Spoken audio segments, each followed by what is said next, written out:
سبعة 48 49 50 51 52 53 54 55 56 57 58 59 60 61 62 63 64 65 66 67 68 69 7 7 7 73 74 75 76 77 78 79 8 8 no هيا ترفي هيا Guys, dapat milihan ng ganyan. ترسي Tarsalo kasi. no ترسي no ثمانية ترك no هيا ترك هيد شوطة هاي قبلهم هيد نزلنا ترك ترانتنا هيد Okay.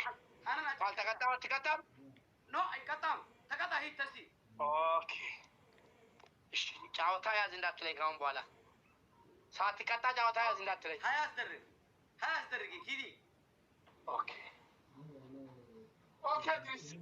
بسم الله الرحمن سبحان الله أنكو أسيت هيونك ثمانية أولود 8 سوس 8 أراد 8 أمد 8 سدس 8 سبات 8 سمن 8 زطي زطنا أولود زطنا سوس زطنا أراد زطنا أمس زطنا سدس زطنا سبات زطنا سمن زطنا زطي أولود Bobanyan niyo wusha. Guys, sino ako na? أو ننتي سيتي شيطانك አንድነትህ ብርቀነ የከፍታ የፍካት ዓለም አዲስ ንጋት torbeetti qalmi qalamu sun irraa mucaarraa torbeetti daa'imni qalamu sun maal jedhama namni biraa deebinaan bilookiidha sana karraayyuu jirtamu hin jirtu neetworkii kee rakkisaadha ayyee seenaa amma nu dhufutti sitti darbineerra seenaa shawa seenaa jirta haa qoy seenaa disi seenaa disi waalaikum assalaam karraayyuu maal jedhama qalmi mucaan dhalatee guyyaa torbaffaatti irraa qalamu suni maal jedhama qalmitti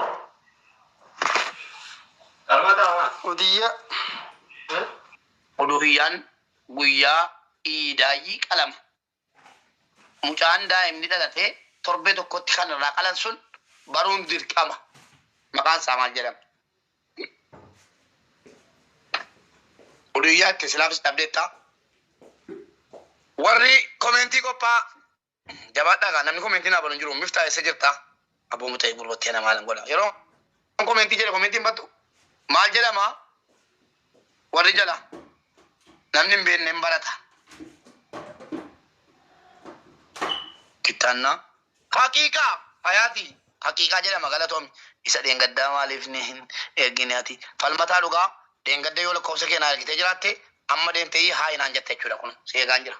Amma kaardii 11tu badhaafame kanaaf 1100 badhaafne waan ta'eef kaardiin dhumateera warri kaardii nu guuttanu rabbi sinirraa jaallatu Kaanadaa, Awustiraaliyaa, Awurooppaa, Ameerikaa akkasumas Jarman, Saawud Arabiyaa biyya adda addaa jirtanu kaardii nu ergaa jennee nama tokkittiitu naa ergee jechuudha. Eengadda kaardii nu ergaa kaardii isin ergitanii cheenji goonee Itoophiyaatti ijoollee badhaasaa jirra. Kaardiin dirqamaa miti garuu ijoolleen akkasii nuun barata jajjabeessuudhumaaf jenne malee jajjabe nan badhaafame yeroo jedhu namni hin gammada malee namni birii 100 Itoophiyaa namarraa barbaadu hin jiru. Isin immoo hajirii guddaadha. Anaa waan nettii naa guutaa isiniin hin jenne. Haqiiqaa jedhama horjetan galatooma deebiin deebi'eera. Obboleessa koo karraayyuu kaardii warri nu erguu barbaadan duwwaa 20 11 40 70 deemii lama irratti nu erga. Ayyee. Obboleessa keenya gaaffii xumuraati. Karraayyuu barattee ta'a. Bakka neetworkii keessa rakkiseeraati.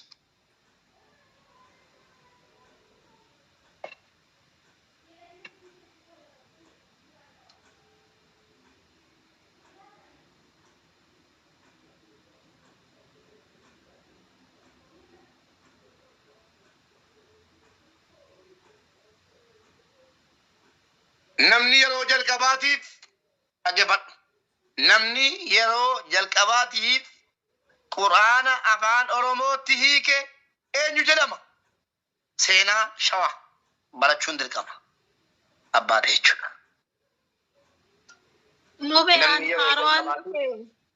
Namni yeroo jalqabaatiif Quraana afaan Oromootti hiike eenyu? Mi'oot. Nana gajirta. Ani amantii kanaaf haaraa ishee. Yaadni gaafii biraan. Amantii kanaaf haaraa yoo taate immoo gaaffii tokkoffaa. Ishee. Yoomi amantii kana qabachuun kee? Ramadaanuma kana keessa qabadha. Afaan Oromoo barreessuu beektaa? Ramadaanni galuudhaaf. Afaan Oromoo barreessuu dubbisuun beektaa? Nan beeka. Badhaasa addaa qabda. Abbaa Islaamummaa si qabsiise isa ta'u dhageesse. Abbaa Islaamummaa si qabsiise isa ta'u sheeka tokko gaafadhuuti. Assaayimantiin si kenna. Assaayimantii beektaa miti waan barreeffamaan fudhattee dhuftee dubbistu jechuudha. Akkuma kennaa fi sumayyaadhaa kennetti gaaffii addaan si kenna dhaggeeffadhu. Tole.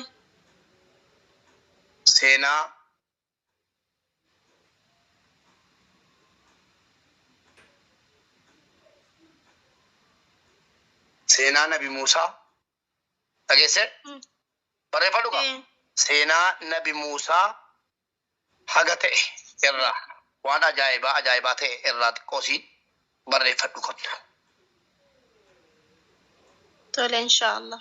Seenaa itti akkana dhiyaatti dhageetti sheekaan. Seenaa Nabi Muusaa irraa haga ta'e natti maali gabaabsaati. Nan barreeffadhe dhaqaa. Seenaa Nabi Muusaa barreeffadhu kottu nu barsiisinaan jedhame affeerame bakka ta'etti jedhishi. Seenaa eenyu? Seenaa eenyu? Seenaa Nabi Muusaa. Yeroo mul'atti mamu jedhe. Seenaan dheeraadha. Garuu gabaabsi bakkuma ta'e irraa bakka tokkorraa bakka adda ta'e tokkorraa barreeffadhu kottu naan jedhanii. Xiqqoosii malee danuun barbaadu jedhe. Nabi Muusaan rabbitu si ergamaa rabbiiti. Akkas bara akkasii keessa waan akkasii hojjetani. Yaa waan gabaabaa jechuudha. Ishee akkasitti gaafadhu. Malee seenaan guyyaa lamattuu nu. Sii galee gaaffiin kee kana. Nagaatti. Gaaffii akkanaati keessa barreeffattee dhufte jechuudha. Bor qopheeffadhu kottu. Dhageesse? Inshaallah. Oolootii deebisee jira. Qopheeffadheera jedhii keessaanis immoo naa barreessi yalla nagaatti. Warra amantii haaraa qabattan akkasitti seenaa ofiis barattuu namarraa fiddaniis immoo namaa dhuftu. Saarraa. Saarraa. Salaamu alaikum. Waalaikum salaam warahmatullah. Gaaffiidhaa qophooftee? Inshaallah. Yeroo jalqabaatiif namni Quraana guutuu afaan Oromootti hiike eenyunni? Sheek Muhammad Abdullee nama jedhama.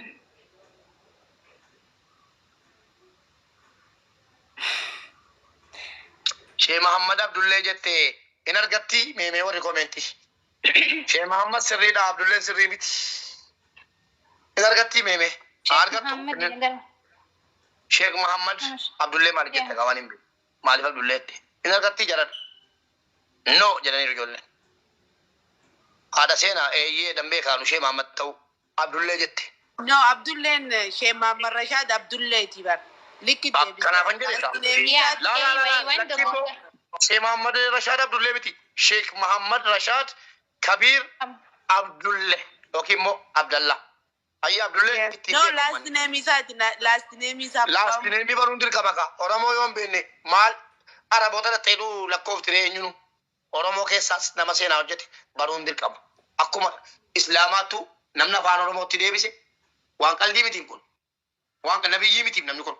Sheeka bara sheeka ta'a Qur'aana guutuu afaan Oromootti deebise. Kana yoo hin beekne dhugumatti asitti rakkoon guddaan kan jiru baruun dirqama.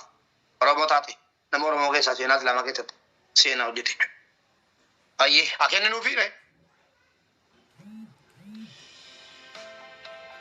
Akenni nuufi deebiftee jirti.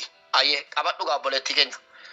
Sheek Muhammad Rashad Kabir Abdallah Harar. Okay? Ammoo beekni beeka barataa jira waan ta'eef akka tasaatti. Sheek Muhammad Rashad jedhika. Sheek Muhammad. Okay, Sheek Muhammad Rashad jedhi. Sheek Muhammad Rashad. Ayyee sadii keessaa tokko walakkaa jedha uummanni. Isa abbaa jaambo akennamuuf guutuu namaaf. Garuu kana booddeen kennuun. Sheek Muhammad Rashad Abdullee jedhi. Rakkoo qabu. Ittiin beekamu waan ta'eef. Aye, galatoon. Aye, kennee rafii jala keenya qabxii tokkotu afaa barteetti garuu maqaa guutuu diddiinaarsi. Aye, gaaffii lammaffaa dhaggeeffadhu.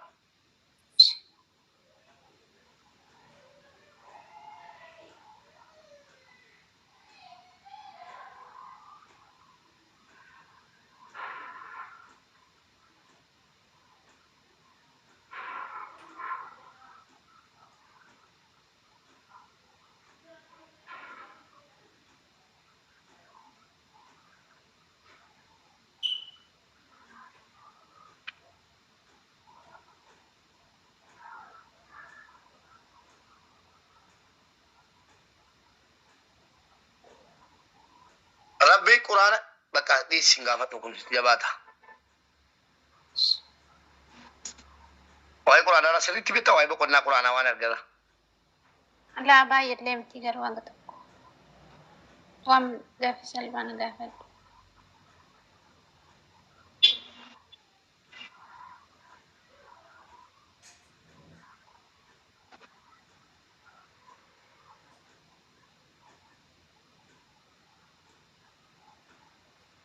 Wallahi gaafata gochuun danda'u si gaafachuu dirqama ta'e.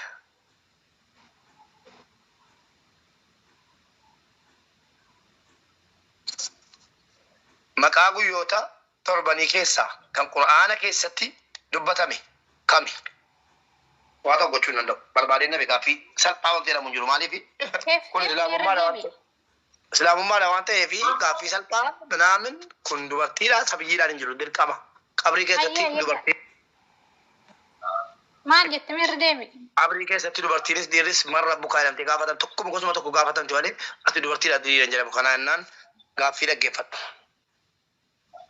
Qur'aana keessatti jedha maqaa guyyoota torbanii keessaa kan Qur'aana keessatti dubbatame kami? Guyyoota torbanii keessaa kami? Kamisaa tokko ammas hin arganne. Oyi. Akkasii nama godha laan nama naasee nama gammachiisa hin arganne giftii koo. Ta'i biyaaluu ammallee. Yaaltu tokkitti dabalatta malee.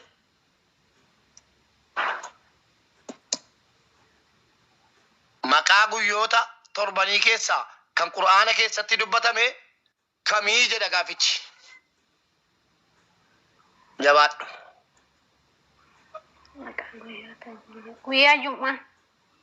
Guyyaa Jumaa jetteetti argatteetta tokko qo'igaa ummatan gaafadha amma si dhabsiisa ummanni maaliif beektaa sila higimmaashii guutuu si godhani kanaaf si dhabsiisu amshuuf jarana lamman saa'imaa kaatii a'uuzu billaa gowwaa jedha Warruma mataa isaanii deebisna mube.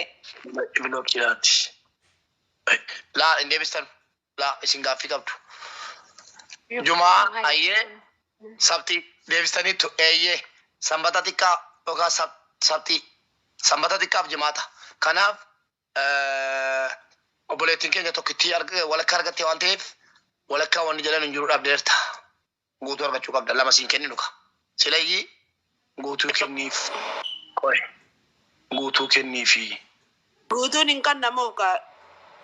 Silaafis walakkaa kennama. Kalaas obboleettii keenya walakkaa argatteetta. Hayyee walakkaa argatteetta. Gaaffii xumuraati kan kee.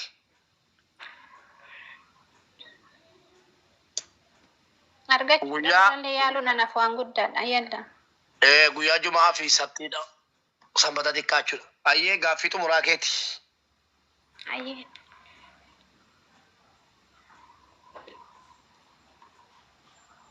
Yeroo jalqabaatiif jedha biyya Yaman keessatti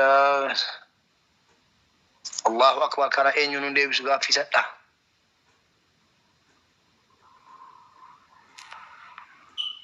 Quraanni guutuun Allahu akbar.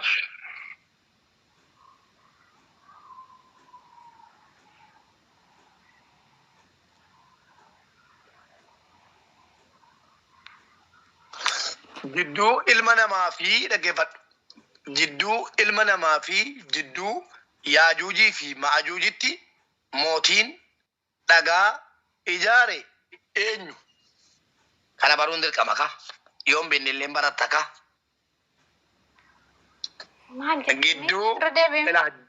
jidduu ilma namaa fi jidduu yaajuujiif maajuujitti mootiin dhagaa ijaare eenyunni?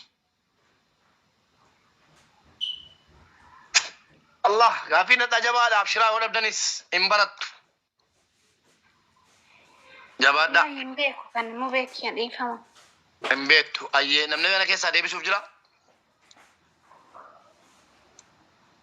Namni mana keessaa yaalu jira.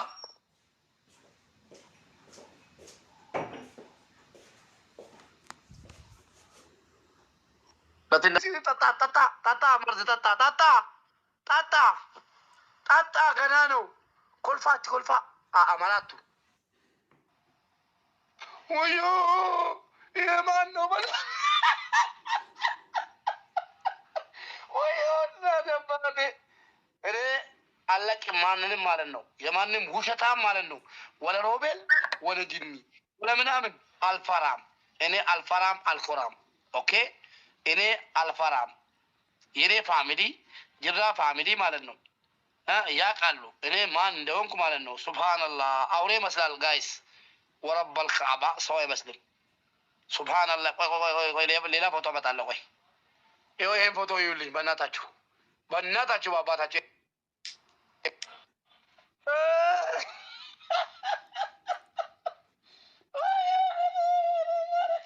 أنت مبارك أنت مقابر مال النو يا أنت مقابر مبارك በጣም ይቆፈራል አይደል? አንድ ሰውዬ አያችሁ፣ ፎቶ አንሱ፣ ቪዲዮ ስሩበት።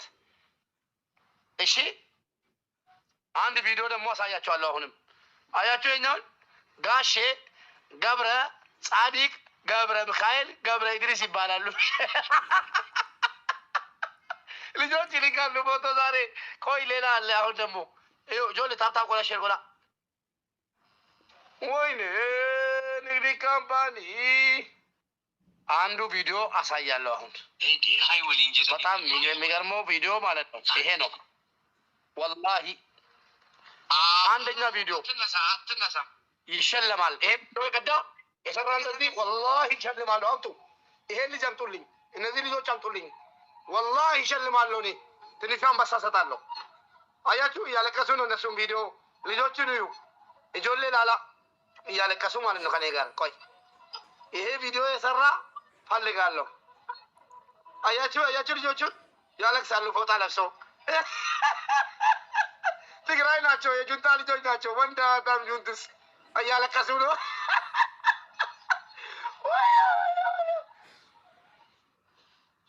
ሀሳብህን አፍስስ ውሻ።